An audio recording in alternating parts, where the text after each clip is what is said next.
Ryan, I want to fire my agent. I want you to come over and sell my house. Hey, it's Ryan Hodge, broker owner at the Realty Firm here in London, Ontario. Sandra Tavares and I have been selling real estate for nearly 20 years inside of the London and St. Thomas market. And our purpose is to give you value and serve and support you before, during, and after the real estate sale. So I get that often based on my marketing and the types of marketing that I do, whether it's on YouTube, AI strategies, Google, a lot of online presence. A lot of people will call me and say, I'm not happy with my agent. What do I do? Well, number one, this video is not intended to solicit anybody that is under contract on the open market. But what I will share with you is that a real estate contract is a legally and binding agreement. And so when you hire a real estate professional, I think that it's very important that you really understand what a real estate agent is going to do for you up front.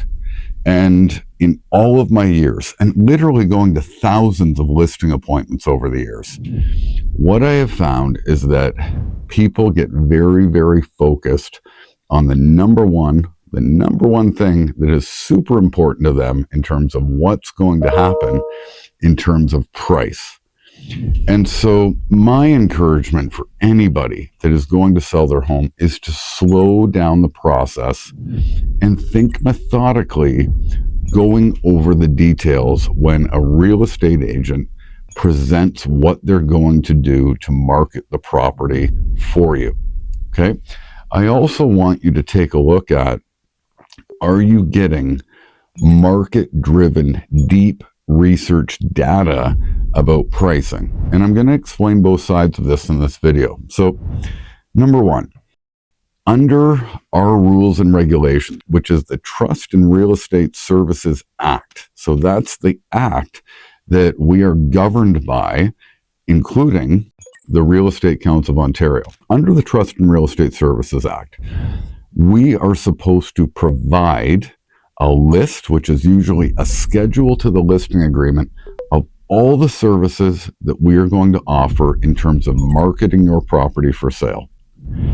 Too often, I find that homeowners are not really reading into what their real estate agent is actually doing to market the home. They hear for sale sign, they hear going on the MLS, they hear social media, they hear video, maybe photography, things like that.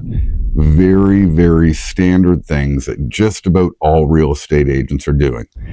If you are hiring an agent that is not hiring professional photography, professional videography, getting professional floor plans, putting a for sale sign on, and they're just taking photos with your camera, that is not a good real estate agent, and I would highly recommend that you do not work with that person. Okay.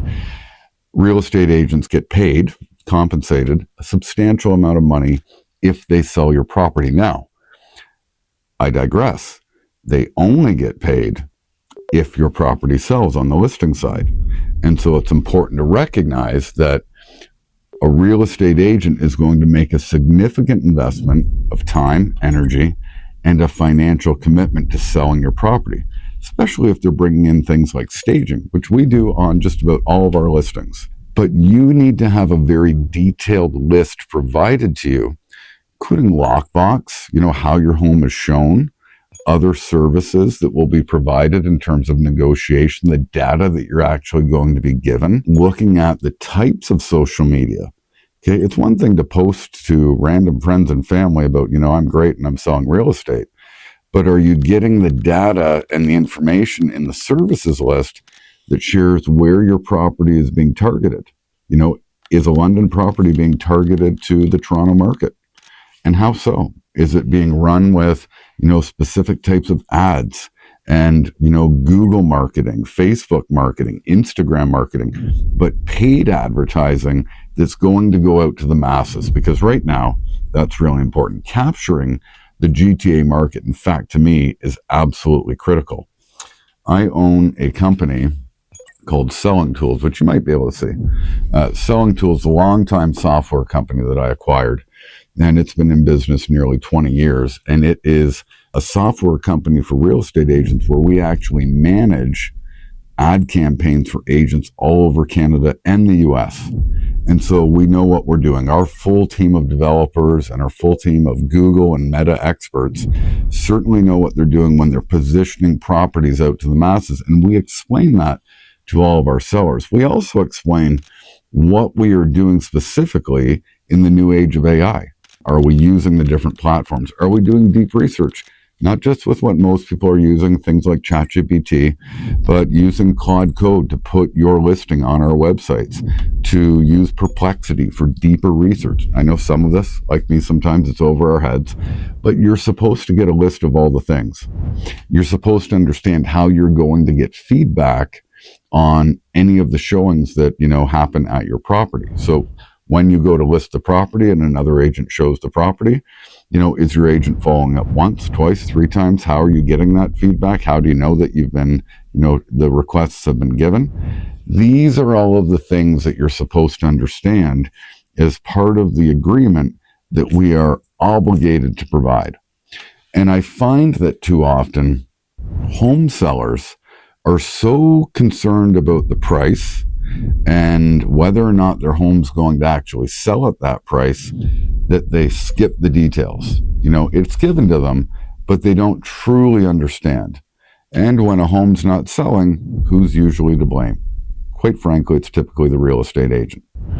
So that draws the question back to, did you read through the services and were you comfortable with all of the things that were being done to properly sell your house? See, I learned very early in my career that the last thing that I ever wanted was for a homeowner to come to me and say, Ryan, you're not doing enough to sell the property.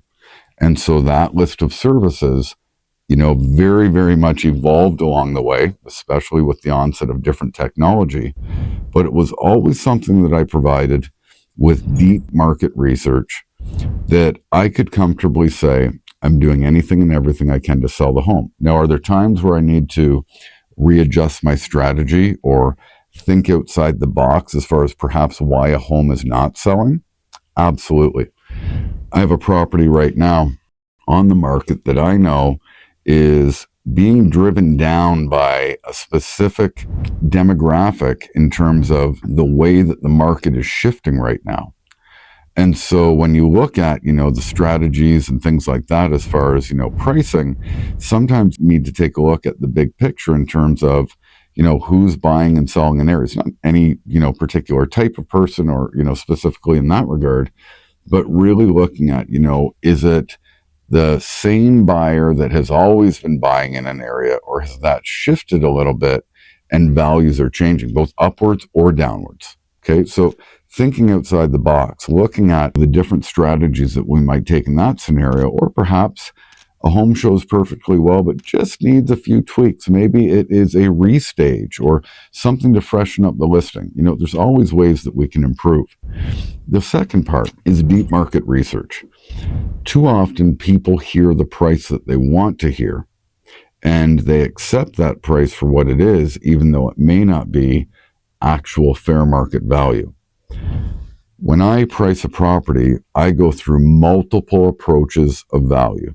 I use my assessment approach. I use a purchase plus appreciation minus depreciation and any contribution type of approach. I look at a square footage approach. I sometimes purchase appraisals or have my clients purchase appraisals depending on the way that we do things. And ultimately, the old comparable sale method. What I don't often look at, believe it or not, is what's listed, because anybody can put their house up for sale for whatever they want. What I look at inside of London, Ontario, is these 5 different approaches to value. Comparatively, and I train agents all over, most agents use one, comparable sales. To me, that doesn't lend enough reference for a decision and an informed homeowner, number one, understand, but number two, make that decision about where to position the home and have an expectation of what should happen when this property hits the market and by when. And so back to the initial conversation, I want to fire my agent. Well, number one, I ask you to take a step back. Did you really go through all of the services that were guaranteed to be provided when that property was listed. And if all of those services are being provided, is it the agent that is the challenge, or is it your property? Because the big three P's, the product, your home, the promotion, the agent, and the price, the price. If there's nothing wrong with the property and it's being presented properly through the promotion, it almost always comes down to price. And so step back once again and ask, did you go through deep market research with your agent? Did they present 4 or 5 approaches to value to say, okay, Mr. or Mrs. Seller, we're going to test your home for a little bit higher, but this is actually the price that I think that it's going to sell for. And if you know that your agent is selling your property, doing the best of their ability, but you're not listening about the price, maybe it's not necessarily the decision to fire them. Maybe it's having a good, honest discussion about what are the next steps for both parties, because it is more of a team effort. When an agent or a broker comes together with a home seller or a home buyer, it's a team effort to get this done. You need the trust of a professional with really good experience in this market, but it is a team effort to make it all happen. If there's a scenario where you feel that you are not being serviced properly, then you look through your agreement. You were given a listing agreement with a list of services, and that's where you would look to address that with your agent. And if it's not a good fit, most agents, they may actually say, okay, I'm okay with us parting ways.